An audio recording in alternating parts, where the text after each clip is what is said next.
more often.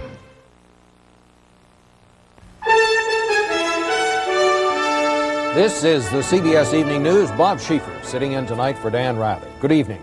Manuel Noriega's hand-picked president took office in Panama today, but President Bush immediately announced he will not be recognized by the United States, and he said there will be no U.S. diplomatic contact with the new government. Mr. Bush also threatened new action to force Noriega out of power, but he gave no specifics, and it's clear his options are limited. CBS News White House correspondent Wyatt Andrews has our report.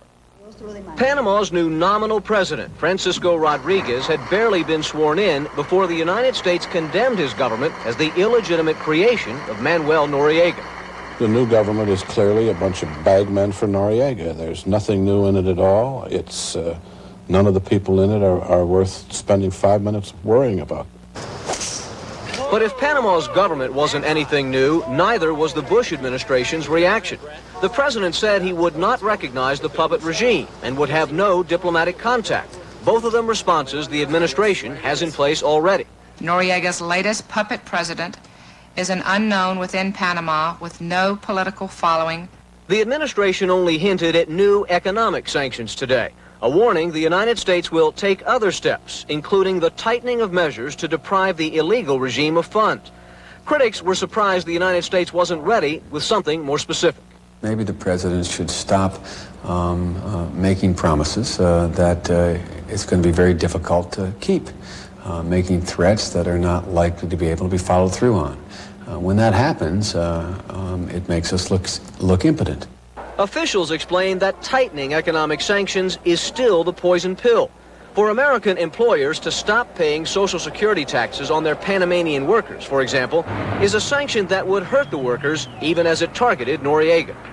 We look at each one in terms of the effect on putting pressure on the finances of the regime versus not trying to hurt the economy at large. The president admits to frustration that the United States has failed to oust Noriega. Waiting and ridiculing the dictator in the court of world opinion are about the only policy tools the administration has left.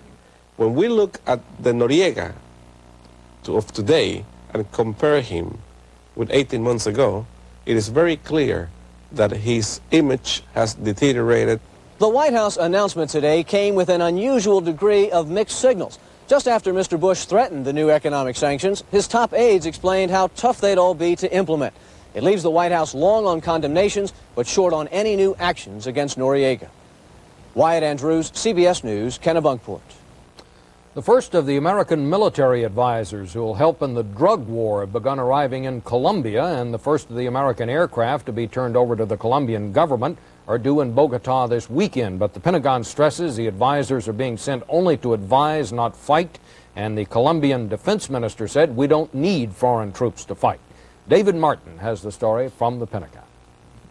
2 C-130 cargo planes and 8 of these small jet-powered attack planes are the major pieces of equipment the U.S. is sending to Colombia as part of the $65 million emergency military aid package. The planes will start arriving in Colombia Sunday, followed by a still unspecified number of helicopters, trucks, patrol boats, and small arms. Up to 100 American servicemen will go along to train the Colombians in the use of the equipment, but the Pentagon insists that's all they'll do. U.S. military personnel will not participate in operations and will not accompany Colombian personnel on their own anti-narcotics operations. Although U.S. troops will remain well away from combat in South America, agents from the Drug Enforcement Administration, looking very much like soldiers, are being sent to do battle against the drug cartel. Next week in Peru, DEA agents will move into this remote base at Santa Lucia to accompany police on operations against cocaine processing labs and jungle airstrips. To one congressman who recently visited Santa Lucia, there's not a lot of difference between a DEA agent and an American soldier. When you're out at Santa Lucia and you see a fellow in camouflage carrying an M16, it's pretty hard to separate out whether he's DEA or military. Santa Lucia is exposed not only to drug traffickers but also to left-wing guerrillas. So before being sent there, the DEA agents go through 10 weeks of military training by the Green Berets. We've got 30 American men and women hunkered down every night in an exposed area. I happen to believe they ought to be there, but they need a lot more resources backing them up. Those additional resources will presumably be part of a $250 million aid package the president is expected to announce next week as part of his war on drugs. David Martin, CBS News, the Pentagon. As if Colombia needed more trouble, nature today provided a spectacular and potentially deadly metaphor for the eruption of violence that's feared here. The 17,000-foot Nevado del Ruiz volcano has begun to spew ash and molten rock again. This is exactly what it did before its last eruption 5 years ago, when it blew and killed 23,000 people. Colombia's man-made troubles continue to rumble along as well. While a U.S. narcotics expert was complaining that corrupt members of the Colombian military are protecting fugitive drug lords, the defense minister was listing the successes of the crackdown thus far. More than 2,000 searches, more than 500 buildings seized, along with 1,500 vehicles, 350 airplanes, 1,500 rounds of ammunition, and 14 tons of drugs. Creo que para lo que va a venir. But still, Defense Minister Oscar Botero Restrepo said what's needed is the U.S. military aid that's due to begin arriving this weekend. Equipment, he said, not military advisors. But U.S. drug experts here say what's really needed are helicopters so the police can mount more than one operation at a time. And money. Police have been getting about $10 million a year of aid. To wage an effective anti-drug fight, the experts say, would take $100 to $200 million a year. In fact, the issue of financial aid is a very sensitive one here. Whatever money the U.S. comes up with will not match the money Colombia will lose because of the collapse of the agreement which has set the price of coffee for 24 years. A collapse which here is blamed on the world's biggest coffee consumer, the United States. Buenos dias. I just saw Juan Valdez. What Colombians have seen is the price of coffee plummet to depression levels. Coffee is by far Colombia's largest industry and major source of income. As it stands now, the country will lose about $400 million a year. As legitimate income dries up, the other kind looks more attractive. This means a lot to us. It's the clean money we want. In the long run, Colombians say a stable coffee price is just as important in fighting the drug lords as helicopters or bullets. In this land, now more than ever, living under the volcano. Mark Phillips, CBS News, Bogota. And still ahead on tonight's CBS Evening News, Betsy Aaron on the unexpected death of baseball commissioner Bart Giamatti. Richard Threlkeld joins us with memories of the Ice Princess in her last U.S. Open.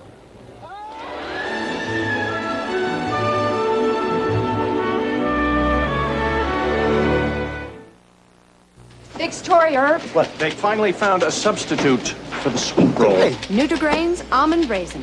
What is this, nuts and twigs? Try almonds, raisins, and these great flakes made with brown rice. But there's no sugar added. Herb, you're gonna love the taste, even though it's healthy.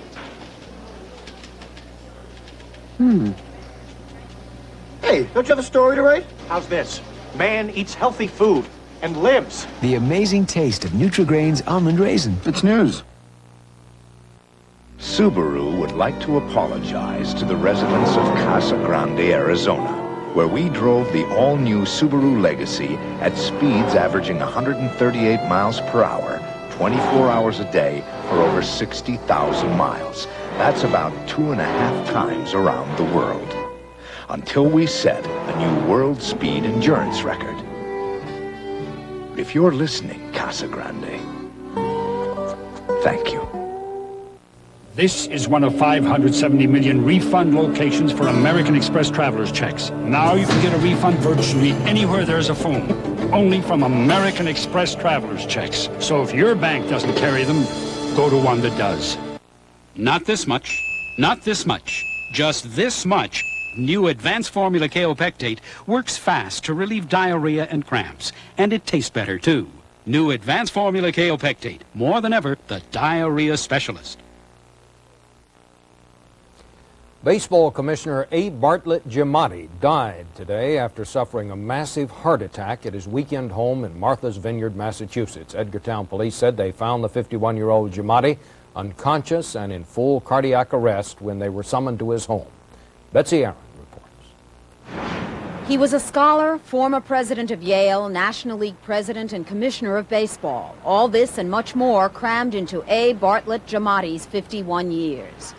At Yale, he was an academic darling, a professor who loved to teach his subjects English and comparative literature. As president, he restored the university's financial health, doubling Yale's endowment. Academia claimed his brain, baseball held his heart, the Boston Red Sox owned his love and his loyalty. When Giamatti took over as National League president, there was a marriage between brain and soul. The Renaissance scholar saying Dante would have been delighted. As commissioner of baseball since April of this year, he inherited an investigation of Cincinnati Reds star and coach Pete Rose. And just last week, Giamatti announced that he believed Rose had bet on baseball, gambled on the Reds, and he banned Rose from the game. The banishment for life of Pete Rose from baseball is the sad end of a sorry episode. He believed baseball was stronger for the Rose episode. Bart was a man of very much integrity, and he thought a lot of the game and what was good for the game, and he'll be greatly missed, I know, by baseball. As for the personal effect on Giamatti? The effect on me has been to affirm in me the fact that I have a penchant for taking jobs that tend to be interesting.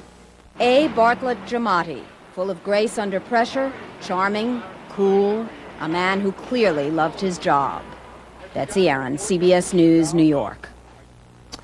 In Fort Worth today, a federal judge ruled the U.S. government was not negligent in the 1985 crash of a Delta jetliner in a severe thunderstorm at the Fort Worth-Dallas airport. The crash killed 137 people, including all the crew members. In the longest aviation trial in U.S. history, Delta lawyers claim the weather service and air controllers failed to warn the pilots of the hazardous weather. The government argued the crew did not heed tower warnings, did not ask for weather information, and should have been alerted by the jet's radar. The Food and Drug Administration said today it is confirmed that low levels of dioxin seep from bleached paper cartons into the milk that the cartons contain. But the agency said paper manufacturing techniques are being changed and that the very low levels of dioxin now showing up in milk should not pose a danger in the time needed for a change. Dioxin has been linked to certain cancer and liver diseases. The government reported today that its chief economic forecasting indicator rose in July for the first time in 3 months. The Commerce Department said the so-called index of leading indicators climbed a modest 0.2%. Meantime, the Labor Department said that in spite of the telephone and coal mine strikes, the civilian unemployment rate held at 5.2% in August. The report said the economy created about 200,000 jobs last month.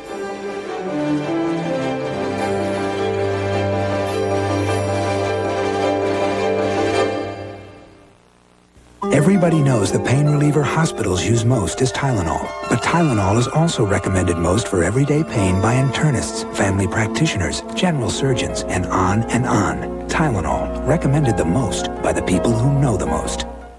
We've studied your mouth from every angle and created a toothbrush with a very special angle, the Reach toothbrush, with a dental angle designed to clean even back teeth better, to get your teeth 51% cleaner than the other leading brush. Reach for 51% cleaner teeth.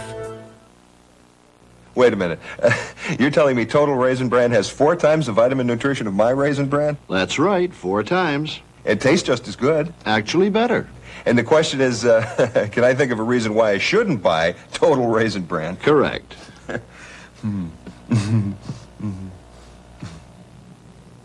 4 times the nutrition. I should be buying Total Raisin Bran. What kind of a question is that? It's a serious question.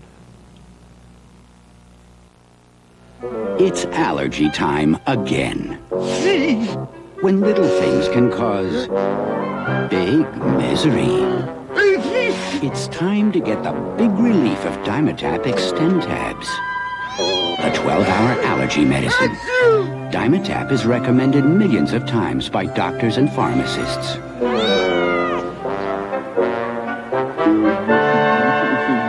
Dimetap, it gets things back to normal.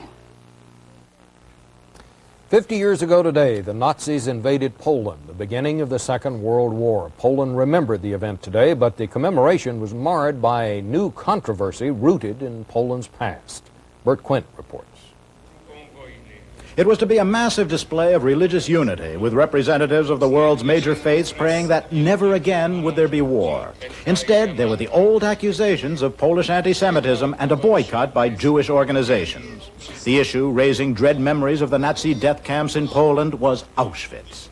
Here, during the war, 4 million people, perhaps 2.5 million of them Jews, were killed. The controversy today is the presence near Auschwitz of a handful of cloistered Carmelite nuns. They established a convent there in 1984 to pray for all of the camp's victims. This offended Jewish sensibilities. We cannot pray there in the presence of the cross, Jews said. In 1987, the Polish church agreed to remove the convent, but it never did, and recently Jewish groups began demonstrating there. The dispute escalated a week ago when Poland's Roman Catholic primate, Cardinal Glemp, criticized the harassment of the nuns as offending all Poles. Glemp went on to formulate an old stereotype, saying that Jews control the mass media. Since then, there have been charges of anti-Semitism made in Poland and the United States. It was an absolutely demagogic speech, now rejected by Solidarity, and thank God rejected by virtually every cardinal and archbishop in the United States. At the same time, many Poles who are not thought to be anti-Semites complained about what they call Jewish intolerance. Solidarity leader Lech Wałęsa expressed sympathy for the Jews, but summed up the feelings of many Poles when he remarked, people, including the nuns, have a right to pray anywhere. Poland's Jewish community, once a major force in Polish life, was all but wiped out during the war. Most of those who survived it left Poland in 1968 when anti-Semitism was used as a political ploy. Today, there are few practicing Jews in Poland. Their representatives said they were refusing to take part in the ecumenical service because there is no sense joining in prayers with those who do not allow us to pray at Auschwitz. Bert Quint, CBS News, Warsaw. Nevertheless, the anniversary was marked all across Europe today, and in part two of his Remembrance of World War II, David Browning looks back.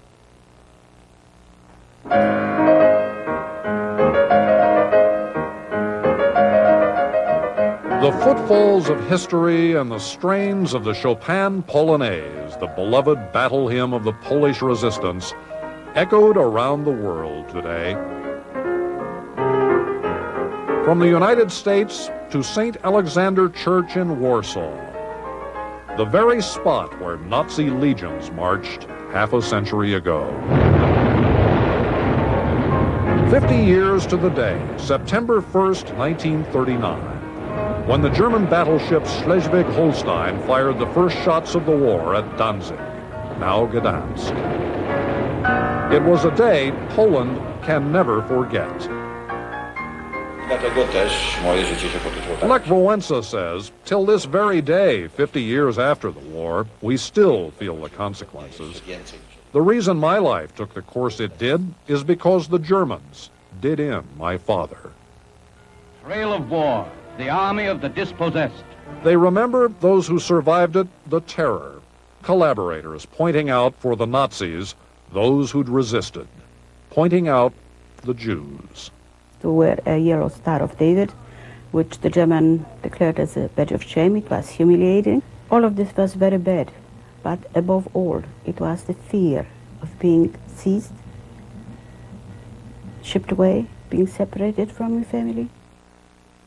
Waiting now in Berlin is William L. Shirer, Chief of Columbia's Continental Staff. Hello, America. Hello, CBS. Herr Hitler has at last decided to resort to force against Poland. I think Americans at that time said, how can the German people support a madman, an anti-Semite, a dictator who crushes the opposition and so forth? And we forgot that he was giving the German people a great number of things they wanted. And I think above all, the concept that Germany at last was going places. Great Britain went to war against Germany today. Sunday, September 3rd, as Britain and France declared war, German U-boats were already prowling the North Atlantic. The Cunard liner Athenia, packed with Americans and Canadians fleeing Europe, became the first of many ships torpedoed. 28 Americans died, the first U.S. casualties of the war. Others barely survived. I was stunned, thrown against the railings and about into the sea. I felt this was the end, especially when I looked over on the deck and there were some dead bodies right by the hold. It's just a miracle that we all got back. You can have little understanding of the life in London these days. There are no words to describe. There were, of course, 50 million who did not come back. From the London Blitz, from Dunkirk, from Stalingrad, or from the death camps. And 50 years later, the shadow of death still follows survivors. Whoever entered a concentration camp never really left it. We are still trying to lead as normal life as possible. And so it is proper to remember not only Europe's darkest hour, but America's also. William Shirer. What stood in the way of Hitler then? Nothing, practically, unless we came in. I've often thought if it hadn't been for Pearl Harbor, Hitler might have won the war.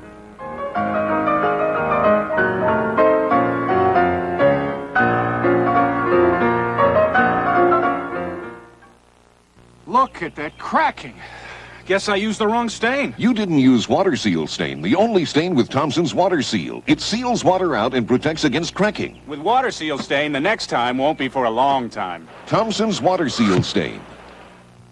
Denture wearers, here's some show-stopping news. This new polydent helps you fight tartar. Its new super strength now controls ugly tartar for an even better clean. Try my new super strength polydent. Controls tartar for a super clean. These days, I'm eating better. Less cholesterol, more fiber, plenty of fruits and vegetables. So how come I'm the one with a painful gas? Surprise! The foods highest in nutrition are often highest in gas. That's why there's Gas-X. Unlike the leading antacid, Gas-X has the only ingredient approved for the relief of gas pain and pressure. See? Only Gas-X gets rid of the gas, so you feel better fast. I'll eat to that. Eat right and feel right with Gas-X. Getting out and enjoying yourself. That's what life is all about. And it's easy when you have the best bladder control protection. Depend Undergarments has special layers of absorbency that won't bunch or sag, and elastic legs for a better fit. They're the best protection and the best way for you to get back into life.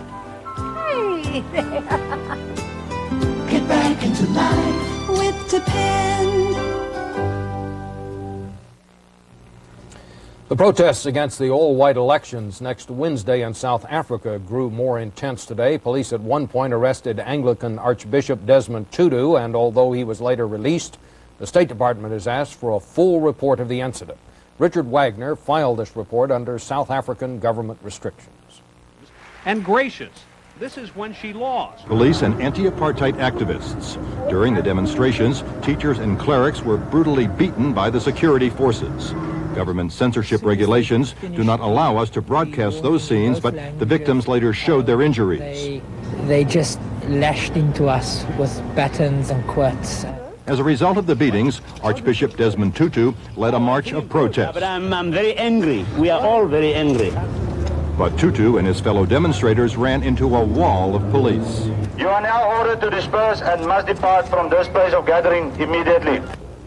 When Tutu and some 30 of his followers stood their ground, they were arrested, held briefly, and then released. But the government is threatening to prosecute Tutu. This is all a part of the continuing defiance campaign, which is leading up to next week's legislative election, an election in which this country's blacks cannot vote. After his release today, the Archbishop addressed that subject. And we're not interested in new elections. We are interested in freedom. And we are going to defy until freedom comes. Part of the defiance is the playing of the national anthem loved by this nation's blacks, God Bless Africa. Most of the country's whites have a different anthem, but in these days of rage before the election, it's God Bless Africa, which is being heard in the streets. Richard Wagner, CBS News, Johannesburg.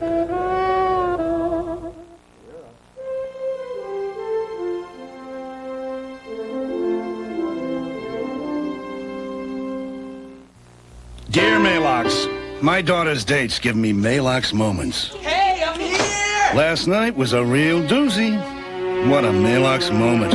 My stomach did flip-flops. Good thing Extra Strength Malox Plus is so strong. My doctor recommended it, and it's the strongest antacid I can buy. With teenagers, Malox is a must. Nice house. Nice earring. Write us about your Malox moments. Extra Strength Malox Plus. Strong relief for all your Malox moments. It's Color Tile's Labor Day savings celebration. Hurry now for store-wide savings of up to 51%. Save up to 51% on every ceramic tile, up to 30% on no-wax vinyl tile. Save up to 25% on every Armstrong sheet vinyl, and every in-stock wall covering is half price. Plus a spectacular introductory offer on new color carpet. Save up to 39% on every square yard of DuPont Stainmaster carpet. Only at the Labor Day savings celebration. Only at Color Tile. Hurry, sale ends Monday. To the average car, this could be a dangerous body of water, even though it's only an inch deep.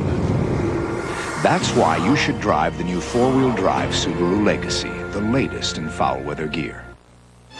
Feel your oats with Post Oat Flakes. Feel your oats with Post Oat Flakes. Golden toasted flakes with whole grain oat nutrition and a crunchy oat taste. Feel your oats with Post Oat Flakes. At the National Tennis Center in New York today, Chris Evert became the first player ever to win 100 matches in the U.S. Tennis Open. She beat Patricia Tarabini 6-2, 6-4, but the teenager who captivated the crowds is 34 years old now and has said this will be her last appearance in the Open. Richard Threlkeld reports. She was that kid in the ponytail out there on the backcourt with two hands on the racket and daring anybody to put one by her, and modest about it, to boot. It just worries me that I was so young this summer to do that well, and I hope in the future that, every summer I do a little bit better. I'll be really happy. That was 18 summers ago, during most of which Chris Evert has been the finest woman tennis player in the world. 13 years straight, she won at least one Grand Slam tournament, and polite. No courtside temper tantrums, and gracious. This is when she lost. She lost to Tracy Austin. If you were a little girl and you loved tennis, you could admire Billie Jean and Martina, but you wanted to be Chris Evert. She's been my idol since I can remember. I think when I play tennis, everything I do, I image Chris. Since I was really little, I watched her, and I was always rooting for her when she went against Navratilova in the finals for so many years. 80 times they've played together. If played is the word, every time it was war. Dempsey-Tunney, Patton against Rommel, Achilles versus Hector. Now the kid in the ponytail is 30-something. That cool concentration that got her the nickname the Ice Princess has begun to melt. Now as I get older and I'm losing that concentration a little bit, I see how tough I really was.